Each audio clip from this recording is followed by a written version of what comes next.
my first trip to Kurdistan, and I'm not sure exactly what I expected when I got here, but it wasn't this. When I got here, there's enormous growth, there's prosperity, there's development going on everywhere, lush landscaping as you look around. The road to get here, however, was not an easy one. You might recall Saddam Hussein famously used chemical weapons and killed thousands of men and women and children right here in Kurdistan. The Barzani family have long led the Kurdish people. Masoud Barzani has long been the leader of the Kurdish people. He served 12 years as their president, but he's much more than that. He is referred to sometimes as the godfather of the Kurds. He is beloved by his people. I had the chance to sit down with him and talk about the long struggle to get where they are, the successes they've enjoyed along the way, and where they're going in the future.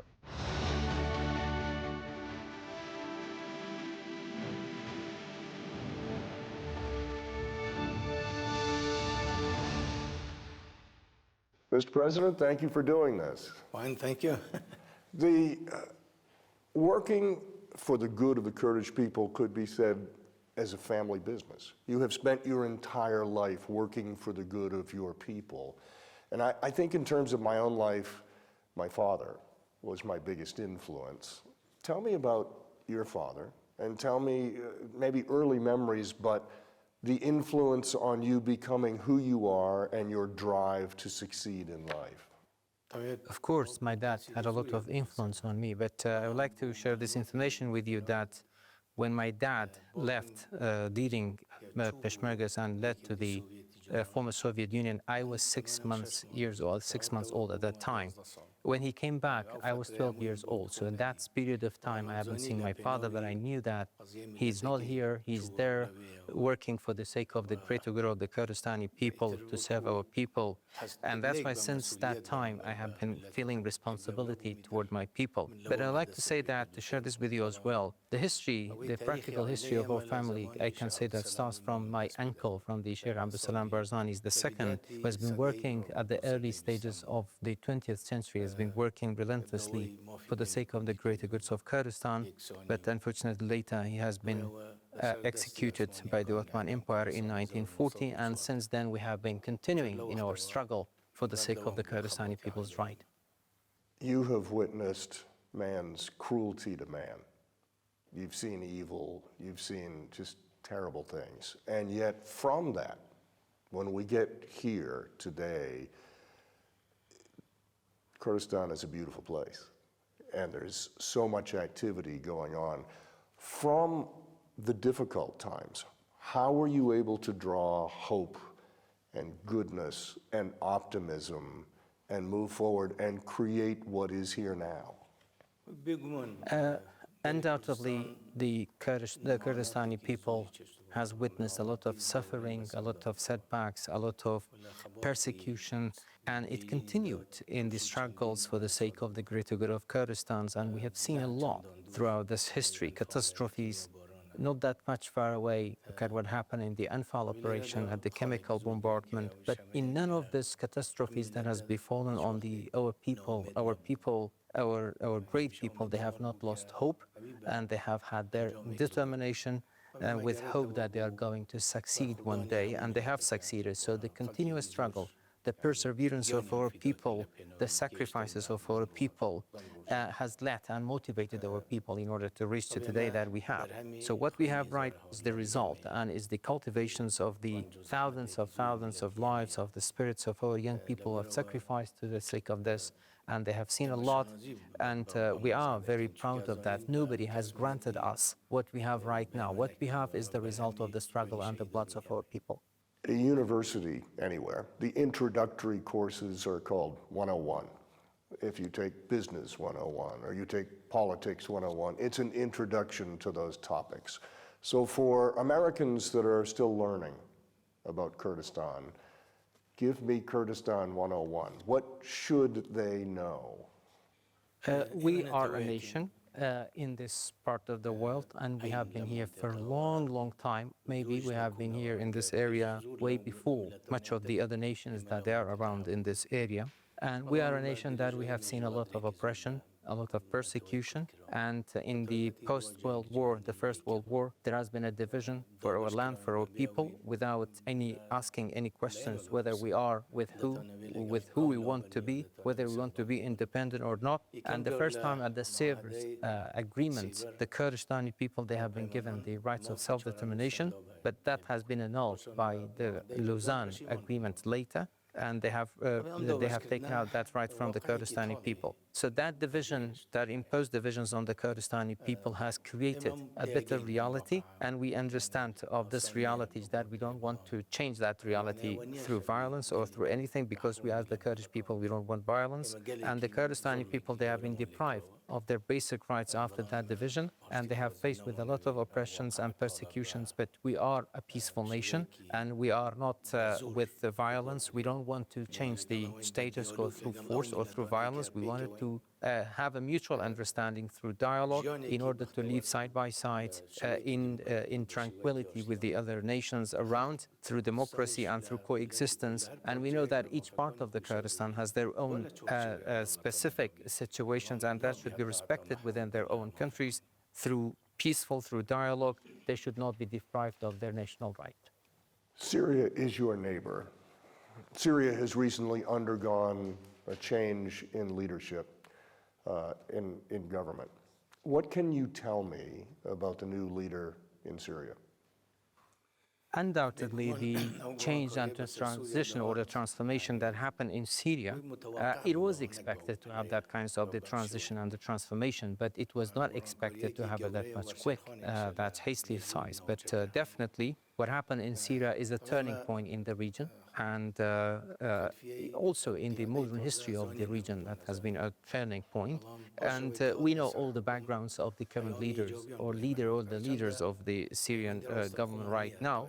But now we are receiving positive messages from them. We don't have direct contacts with them. We have some indirect contact with them, but the messages that we receive for them to have a better understanding for the Kurdish questions, for the Kurdish situation, we receive positive messages from the leaders in Syria right now. So as far as the Kurds are concerned in Syria, we have been supporting them in order to have unity and to go to discuss things with Damascus in one voice. So it was good that to see a Kurdish Unity Conference was held on 26th of April in Kamishlo, and they have agreed to send a delegation to speak in one voice with the Syrian government about the Kurdistan's issue there. So for us, this is important to achieve the Kurdish rights through peaceful means.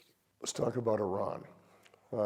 You were born within the borders of Iran, and yet throughout your life there have been twists and turns in the relationship there. Where does that relationship stand now between Kurdistan and Iran?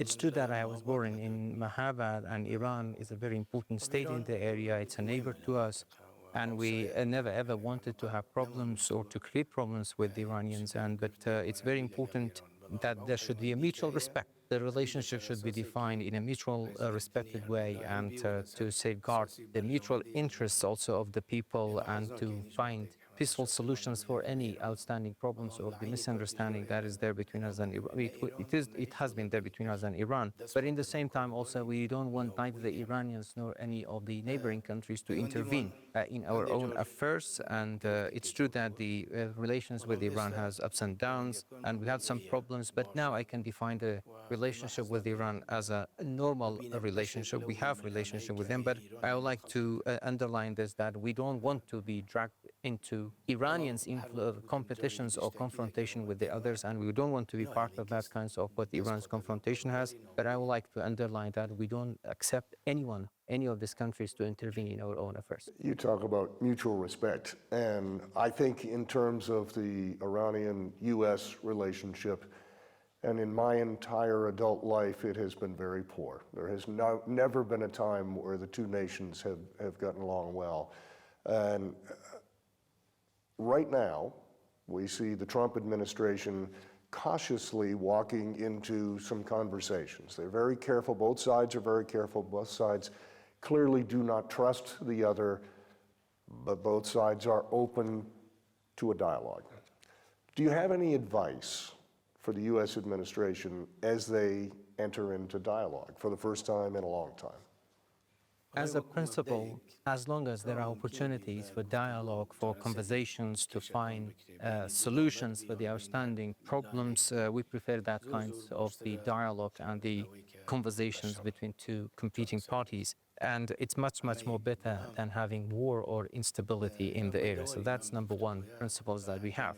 Number two, we do hope that the current negotiation or the current talks or conversation is going to result into the greater goods for all the people in the area, in the region, in the area, to protect and to deepen the stability in the area. But we do not hope to see any agreement that will be at the expense of the other people in the area. President Trump has said any agreement needs to be a nuclear-free Iran. Is that a reasonable request on the part of the United States? Well, as you know that recently there has been different kinds or the contradiction or controversial different types of these statements about how the agreement is going to look like, what should be accessed, what should not be accessed. But really, I'm not that much expert on the nuclear issue or the nuclear power issue, the nuclear weapon issues. But I would like to reiterate and to underline our principles that we do believe that having negotiation is very important, and it's very important also to find solutions through negotiation for the outstanding issue. But what we request is that it's not, there should not be any agreement at the expense of the others or to have a buying and selling of the others in that agreement. Let's talk about Kurdistan's relationship with the United States. I read an interview from maybe 8 or 9 years ago where at the time you said, I'm not sure what the relationship is. It was a stressful time. There was a lot going on. A couple of weeks ago, you had a phone call with Secretary of State Rubio. This past week, you met with one of his people here. What is the current state of the relationship with the United States? First, I would like to be very righteous about the situations and to say the things as the name. If you have been in Erbil 20, 30 years ago, you would have not seen Erbil as developed as you see it right now. And that goes back thanks to the key role that the United States has played in 1991 by providing provide comfort and having the safe haven area in the area that has led us to have the opportunity to reconstruct our own country and also to breathe freely in the area away from the regime and also to establish for the institutions that we have. Second, in the fight against ISIS, definitely had it not been for the United States, it would have been very much more bloodier for the Peshmerga forces that they managed to break the myth of ISIS and to defeat them. Had it not been for the United States, it would have been much more bloodier for our Peshmerga forces. But definitely, third point is that we are looking forward to having a better and stronger relationship with the United States. In the course of your life, you've had the opportunity to meet with popes and with world leaders from all over the globe. None of them are quite like Donald Trump. Tell me your impressions of President Trump. I have not President Trump yet, and definitely President Trump has a different style of presidency, which is making him different from the other president. But I want him also to be successful. I wish him to be successful. I wish the people of the United States to be successful. But I'd like to say that really I applaud President Trump for some of his decisions that he has made. I don't want to go into the details, but part of his decision really he has my full support.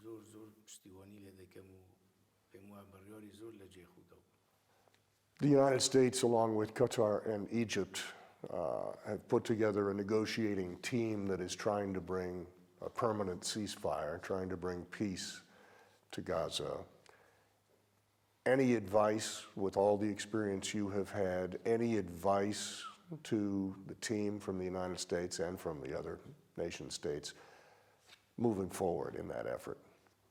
It's very apparent, very clear that if it's not being, it's only can be solved by the United States in the area. The United States is playing a very major role in finding a permanent solutions for the area because the catastrophe that we have witnessed in Gaza and the human catastrophes that we have seen in the area, United States has the ability and can play a very important, a major role to push the others also to have a permanent ceasefire and to find solution for that. And as far as from our part is concerned, we are supporting any effort that is going to lead to end this catastrophe, the humanitarian catastrophe that the people are suffering from.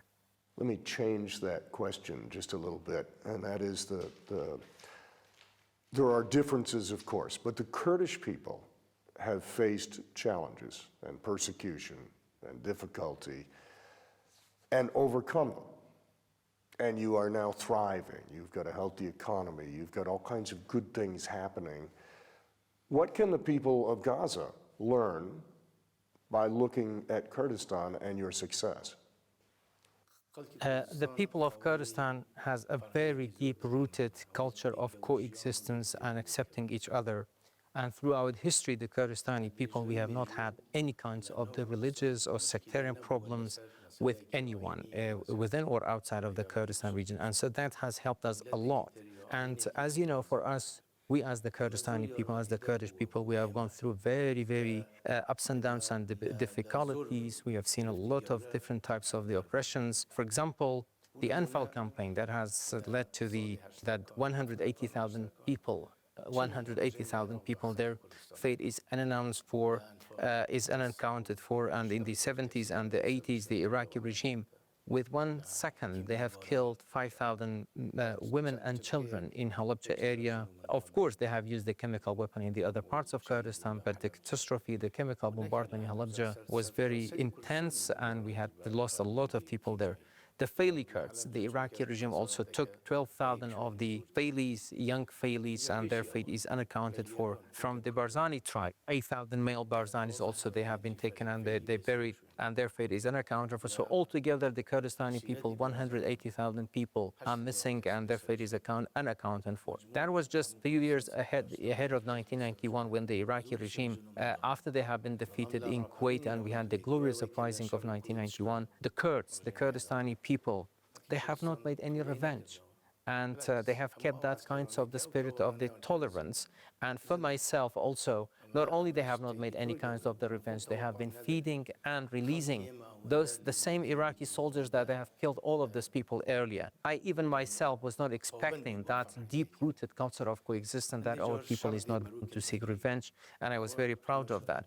So there are two types of the war. When a war is imposed on you, then you have a defensive fighting back, and the defensive is your right. But if you want to initiate a war on the others, bad and the terrible things that happens, but the worse than the fight is the giving up and surrendering, which is terrible, and we are not going to accept that. So in order to summarize it, is that we have not attacked others, we have been defending ourselves, and we have not been making any kind of revenge, and we have been tolerant. So if they can example of to take it as an example and to get benefit from it, I think these are important points that they should take it from us.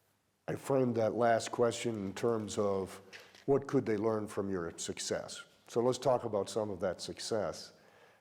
The economy here is doing extremely well. When I look around Erbil, development is everywhere, activity is everywhere. There's a feeling, a comfort, but there's an optimism clearly there. Talk to me how you got to the point, after all the struggle, how did you get to the point where you have had such great success in economic development? As you know, that the people of Kurdistan, they love their country, whether they are in the private sector, whether they are in the government sector, they all love their country, and so that's why they are all working for the reconstruction of the country. And I would like to say that in 1991, when we had the uprising, when we liberated our area, out of 5,000 villages, we had 4,500 villages completely destroyed and razed to earth. So when I was visiting different parts of Kurdistan in 1991, I was saying that how hard it is for all of us to reconstruct these villages. And it looks like, at that time, it looked like to be a very impossible mission for us to reconstruct this area. But now, after all of this reconstruction, when I travel again to the different parts of Kurdistan, I look like it, as I said, it looked like an impossible mission to manage to receive to what kind of the construction we have in these areas that has been destroyed in the other time. But that has been also achieved through the resilience and the perseverance of our people, whether in the private sector or in the government, in the KRG. but with the support of our friends as well. So I would like to say that our country also is a very rich country. The Kurdistan region is a very rich country. And when Iraq was established as a state, Iraq thrived as a state because of the revenues that Iraq got from the oil of Kirkuk, which is Kurdistan's oil as well. But they have been buying weapons and missiles and everything, destructive weapons. And then they attack Kurdistan using the same weapons that has been bought by the money and the revenues from the Kurdistan's oil. But after the removal of the Iraqi regime in 2003, we have looked at it as a golden opportunity for all of us to establish a new Iraq. So that's why we have very strongly went back to Iraq with the support of the United States, and the Kurdistani parliament here also decided that defined our relationship with Baghdad, and with the support of our friends, the United States, we managed to pass a constitution, which do believe that for that time it was one of the good constitution, and still it is a good constitution, but the condition was that they have not been abiding by this constitution. And have we had not this kinds of this commitment by the Iraqi government and the Iraqi politicians at that time for blocking the constitution, we should have had more progress. But look at what happened in the past. By not abiding the constitution, they have cut the budget of Kurdistan region in 2014. And we have faced also with the fall of the oil prices, with the coronavirus, with the fight against ISIS, so that all of those challenges had weakened the scale of the progress in Kurdistan. Had we had not all of those kinds of the problems, we would have had much more progress than what you see right now with the support of our people. But the people's determination helped us to face all the challenges and the hurdles we face. You have also stressed the importance of education, and not just in the urban areas, but all over, everywhere. Tell me how that is being implemented and why it's such a priority for you. We strongly believe that the very important base for development is education for any nation. So that's why we have been stressing a lot on the education, and even not now, even when we're in the revolutions and in fighting for the struggle of our people, even under the bombardments of artilleries and fighter jets, we have been continuing educating our people, even sometimes the caves were the school rooms for our students at the time, because we do believe that an educated nation has more opportunity for progress. An educated nation, they don't have that much possibilities to develop. I want to say a name to you and get your immediate response, and that name is President George W. Bush. President George W. Bush has a special space in our hearts, and we have a lot of great appreciation for him. And he's a great, great friend of us. The one thing I've heard about repeatedly since I've been here, not only from the Kurdish people, but from people who have moved here from elsewhere, is about the Kurdish culture. They all say, Tim, you'll love the Kurdish culture. These are wonderful people. Tell me about the Kurdish culture. What does that mean?